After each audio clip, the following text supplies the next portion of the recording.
Hey everyone, welcome. It is May 8th, and here we are. I'm Tom Hazard, co-host of Feed Your Brand and co-founder of Monetize, and just me today. Last time, I know a lot of you are probably missing Tracy and tired of seeing me alone, but um, she's been actually is now become the foreperson of a jury, serving jury duty, and she told me she thinks it's definitely going to end here this week. So she should be back next week. Fingers crossed, unless something goes tremendously differently than expected today. We can expect Tracy back next week. But thank you for joining. I've got a great topic here today to share with you, something I'm pretty passionate about and have. We have a lot of customers that have experience with this. And so I'm going to record an episode here at Feed Your Brand and share with you that topic. I'm sure you'll find it, hopefully, you'll all find it quite interesting. All right. Sorry, I just hold on, getting my camera adjusted. Cool. Here we go. Hey everyone, welcome to Feed Your Brand. I'm Tom Hazard, your host, and today I want to talk about a topic I get a lot of questions about from some of our podcasters that we support. And I want to talk about the pros and cons of making guests pay to be on your podcast. And sort of the footnote or subtitle to this is also, I think, pros and cons of paying to be a guest on someone's podcast. These things sort of go hand in hand. So I'm going to talk about it from both perspectives a bit here. And the big thing that I want to share with you is context is very important as you consider this. Okay. There's not one universal answer. That's why I'm saying it's the pros and cons of doing it, of either making guests pay or paying if you're wanting to get more exposure just for your personal brand or your podcast or your business, paying to be on someone else's show. Is it worth doing? And so, like I said, context is very important.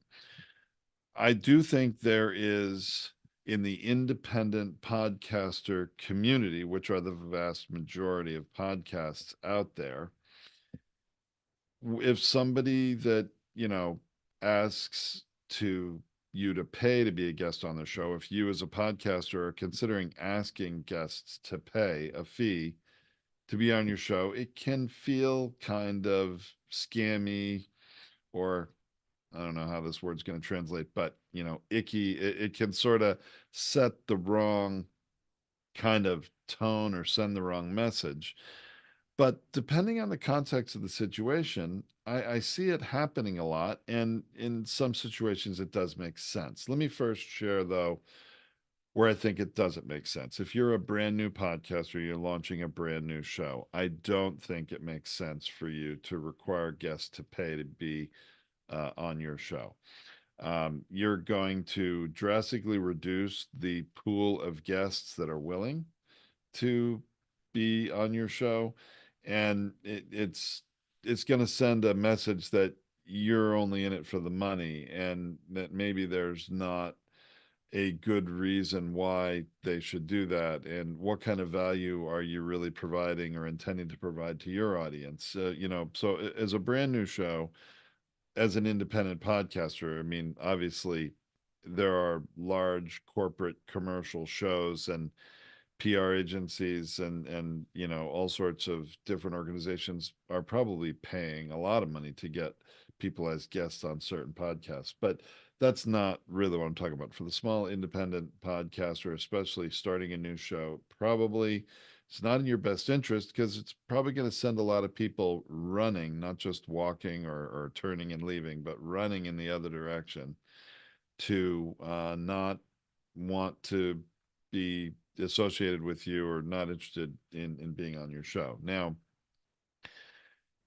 if you have a well established show with metrics that you can share and you can really make the value case, sell the value proposition that this person's going to get a lot of exposure on your show, and there is a value to that, and that you want to require a fee for them to share in that value because they're going to get exposure through your show. If you can really show that and make that case, then charging people to be on your show may be just fine.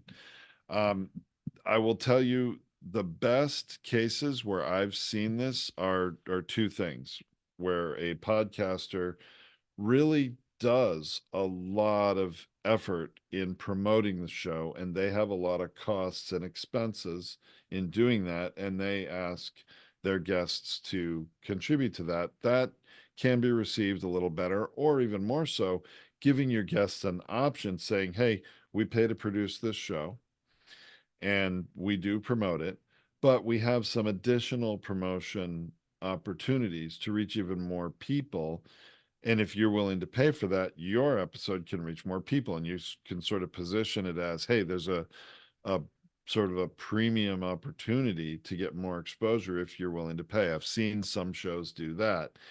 That still is met with some limited success and sometimes is met with some, a healthy dose of doubt and skepticism that, well, why wouldn't you do that anyway for the show? Why make me willing to pay? Well, because hopefully, I guess the perspective is you, the host, should benefit from that in your business, maybe more so than the guest. And the guest is, providing their time and their mind share to be on your show and be interviewed. So, I mean, there's different ways people look at this. Some podcasters, think, well, no, yeah, I'm getting this guest to come on my show, and that's a wonderful thing, and I don't want to charge them for it. And others are like, hey, I'm doing a heck of a lot of work. I'm spending a lot of money, and you know, I want the guest to help share in that, if they're going to be on my show. And some people do require it. So there are benefits and there are drawbacks to considering this. The ones that I've seen that I think have the most integrity and work the best, I'm going to give you two different examples here, is that we have a customer here at Podetize that literally the show is so popular and there are so many guests who are already booked, lined up for literally scheduled for a year to be, they're not even going to be interviewed for a year. Forget then when it's going to publish. Now, I keep telling that customer, wow, that's a pretty deep calendar of guests. You might consider publishing more than one a week if you've got that kind of depth.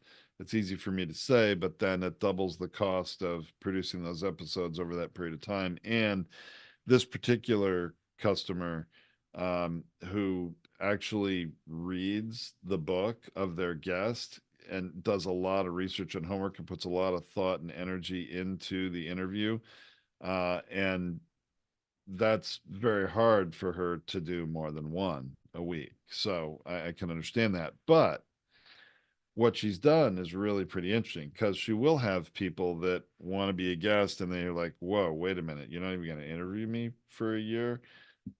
Okay, I'm not interested in that. Or, wow, that's really far out in the future. What I'm doing and what I want to share with your audience is more timely. Well, so what she offers is the ability for the guest to pay to jump the line to, hey, there are many other people who are scheduled and signed up ahead of you to be interviewed, and many already have been, and they're just being produced and scheduled over the next couple months. If you want your episode, if you want to be interviewed now and want your episode to air within the next 6 weeks, is usually what she's doing, I think, within 6 weeks, or sometimes maybe within a month, I'll do that, but you're going to have to pay a fee of, $300 or $400, whatever it is. I think those are sort of the range of what she's charging for that. That to me makes a lot of sense because people can understand, hey, you've just come now to ask to be interviewed on this show. Very happy to do it, but you're going to have to get in line behind all those people.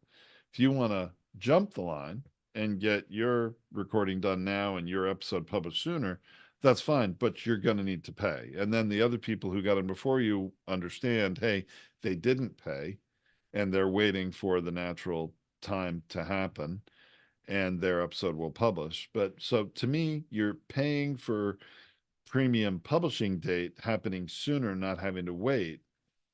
That I think is a reasonable and good reason why someone might charge a guest to be on their show, or for a certain context or timing of being on their show. They don't have to, and choose not to charge everyone for that. But a pretty deep, recording schedule is, I think, a reality for some shows. And then there are some that are actually spending money to market their shows. I mean, at Podetize, we have now a new promotion program where our podcasters are paying, and their podcast, audio clips of their recent episodes are being advertised on literally thousands of mobile phone apps, not podcast apps, but to raise awareness to new listeners every month. And there's a cost to that. And it works. It's driving people to go and, click from that ad to go to their podcast page on their website or their YouTube channel or their show on Apple or Spotify, wherever they want them to go. But they're paying money to do that. So they can show, hey, this show is being advertised to hundreds of thousands of new people every month. The impressions of those ads, they're reaching and being heard by hundreds of thousands of people every month. And you're going to benefit from that if are willing to pay a fee. And so what they do then is have that episode with that guest be some of the sound bites that are played in those ads. So that's just one marketing program that's really working today to raise listenership and raise awareness of a podcast that a lot of podcasters are doing with us here at Podetize. I know there are other programs that other podcasts engage in and pay agencies for social media promotion and to get exposure, or they're paying people to get more exposure to their YouTube channel. And if there are some real costs and the podcast can show that to, the potential guest, here's the good reason why we request, and that's a polite way of putting it, or in some realities it maybe more require a fee for you to be a guest on the show when you've been accepted to be a guest. You can at least understand why that is. There's a good reason why, and they're going to get great value and exposure from it. That's why they should pay. And then I think there are an awful lot of guests that are willing to do that. Another one that I think is very important and worth mentioning is that we have some nonprofit podcasters, okay? And they're looking for donations and things, and to help support. And they're actually that we have some nonprofit podcasters that are entirely supported by donations. It's a passion project what they're doing for the podcast, and they are trying to help cover the cost of production so they can keep serving their community. And a lot of these are really good causes, okay?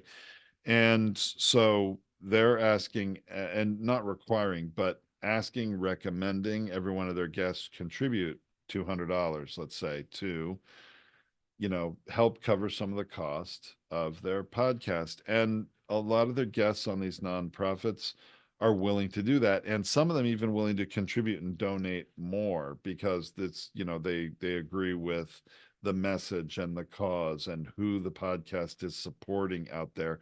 And they want to help do that. So you can use things like Patreon and some of those other things where you can just take credit card payments over your website. I see some doing that, and some doing it through the booking process in order to book to be a guest.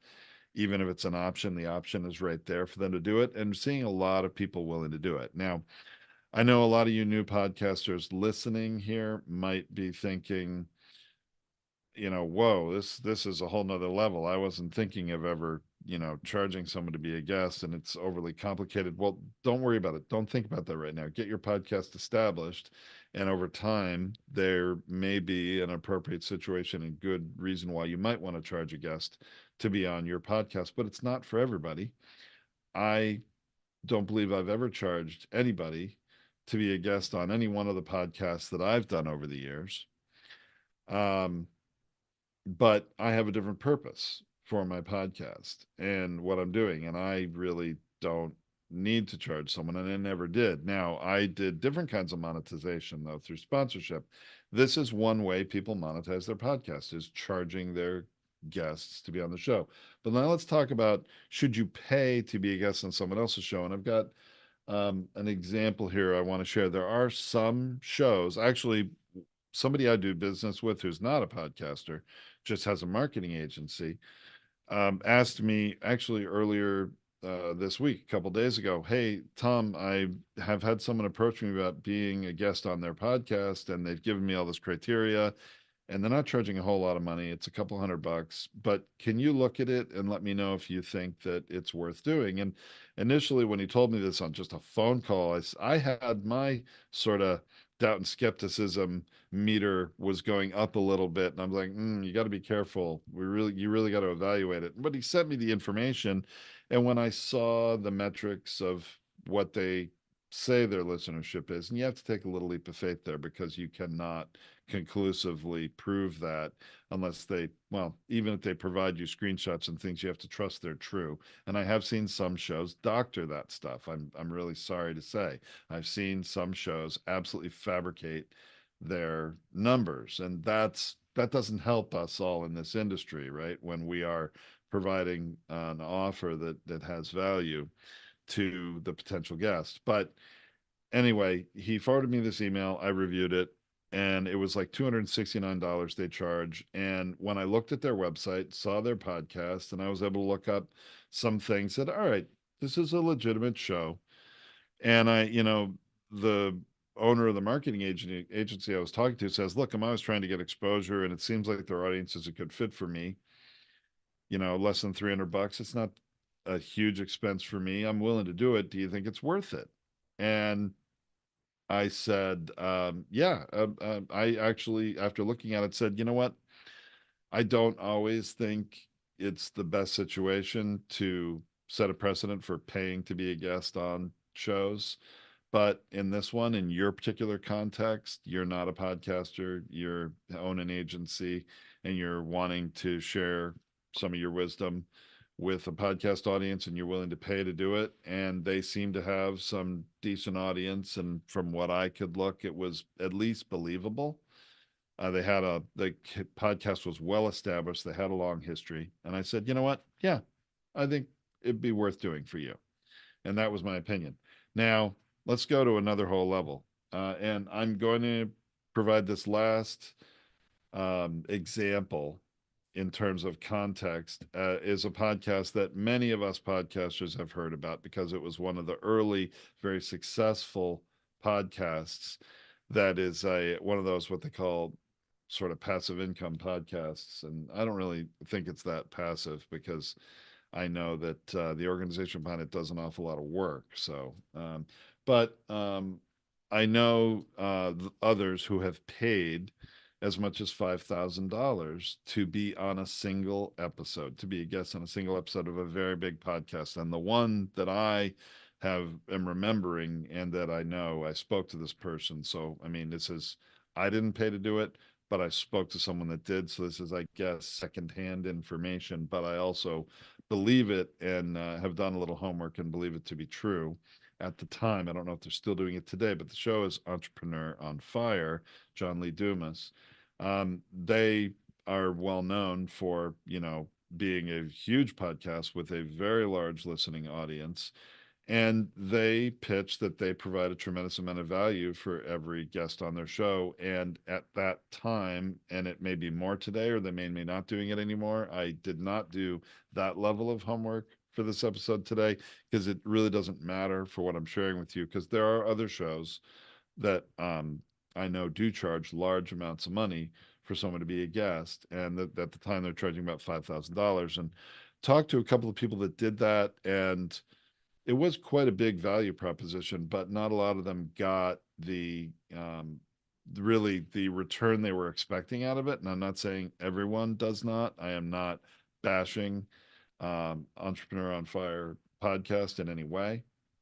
I think that depending on certain situations, there could be value in that.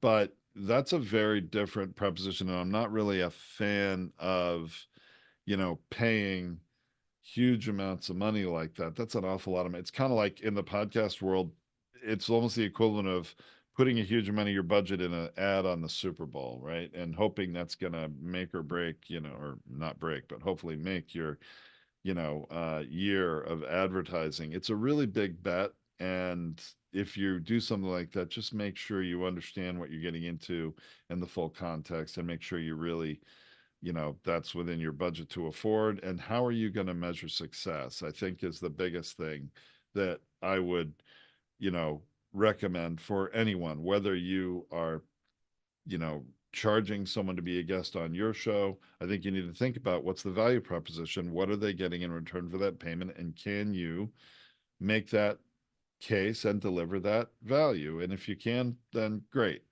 You can charge for someone to be a guest on your show. But when you're paying to be on someone's show, I think, you have to do your due diligence and make sure it's worth it to you. Either you're doing it as a donation and it's a goodwill thing because you want to support the podcast, and you're going to get some value of exposure from it that's going to last for, as long as the show hopefully is in existence. Tracy and I still get emails, calls, people reaching out to us from episodes of podcasts that we produced years ago, and even podcasts we're not, I mean, that we were our own shows, and even ones that we're not even recording any new episodes on anymore. Ones that, we've pod faded, but they're still out there because they're providing value to some people. So we still do get calls from them, having and guests, well, having people on our show, but also being guests on other shows. Sorry, I'm sort of mixing the two there. We've done it where we've been guests on other shows and we're still getting value from that. So there is a value proposition. So again, I want to return to the context is really important.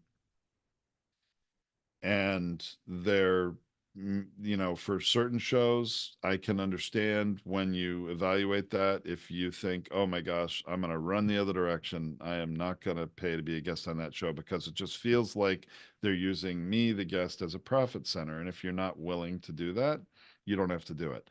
But there are many situations where it makes perfectly good sense. There's an equitable exchange, and you absolutely can provide good value for that fee you're charging, or get good value for the fee that you're paying to be a guest on someone else's show.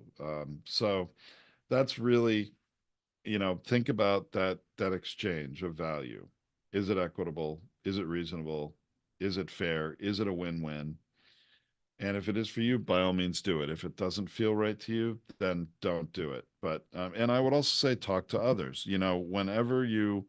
If you're considering paying to be on someone's podcast, there's other people that must have paid to do that before.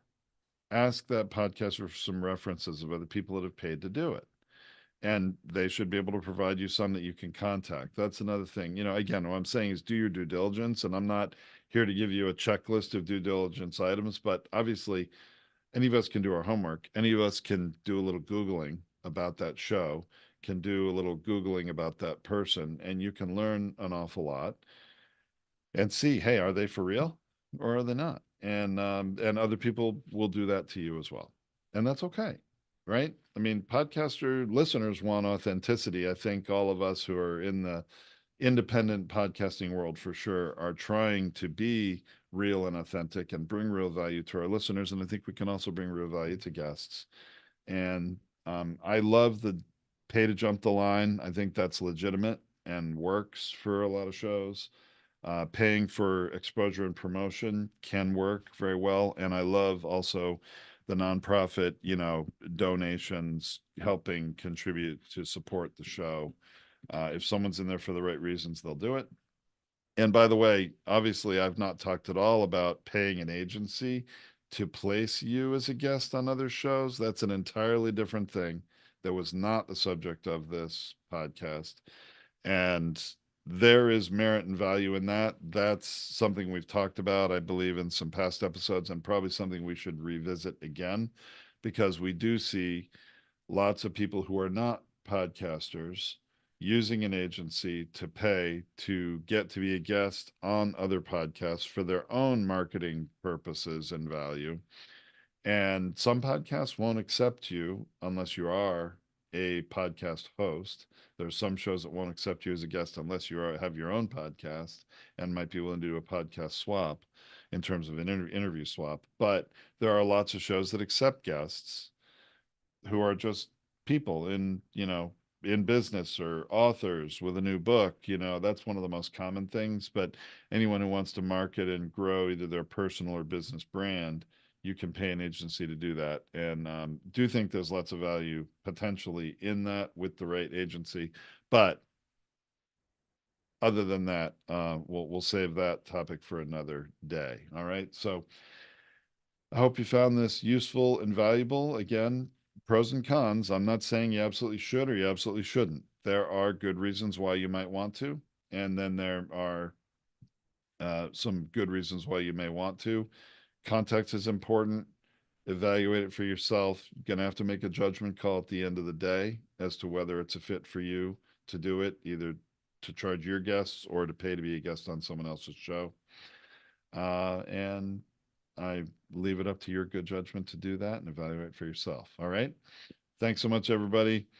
Next episode, Tracy will be back with me finally off of her jury duty stint, which is going to be exciting. And look forward to seeing you or speaking with you on the next episode of Feed Your Brand. All right. So those of you in the live stream world, I'm going to end the live stream. If you were a Podetize customer, you could be here with us live on Zoom. And I already see I have a whole slew of comments and questions that I'm going to address here shortly. And you want to be a part of that, then, just have to be a Podetize customer and then you get invited. Otherwise,